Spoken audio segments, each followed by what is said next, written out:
The narrative the Israelis have put out there on Palestinian journalists, that they are not credible, that they're mouthpieces for Hamas, or even Hamas operatives, would have struggled to gain any traction without the help of Western media outlets. But they have provided it. Journalists at news networks and so-called newspapers of record have failed to show sufficient solidarity with their Palestinian colleagues, in effect othering them and their reporting on a case of genocide. It's been a huge source of anger and disappointment that the genocide has not been covered in a way that we would cover a similar situation elsewhere. That language is used that continually and perpetually dehumanizes Palestinians, that diminishes what's being experienced, that casts doubt on the veracity of individuals. Obviously, international organisations like the BBC cannot go in, and so Al Jazeera, using local people there, are they able to operate truly independently?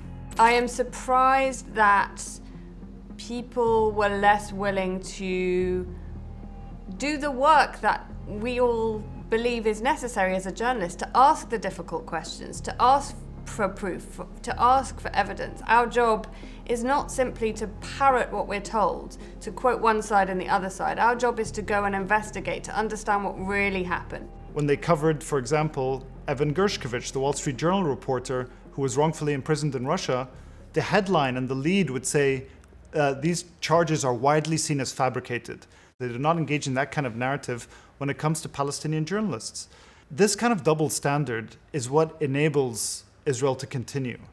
The New York Times, after Anas al-Sharif's killing, put out a piece about Al Jazeera that was headlined, "What to Know About Al Jazeera, the Broadcaster Targeted by Israel."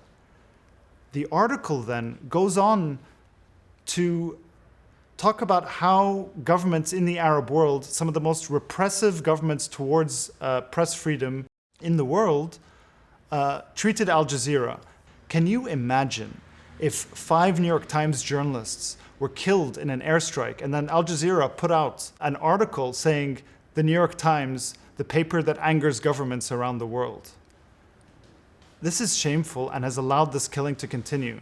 One would have to conclude, unfortunately, when you look at Western media in an establishment sense, in an institutional sense, higher-ups, senior executives, that they don't see Palestinian journalists as the same as them.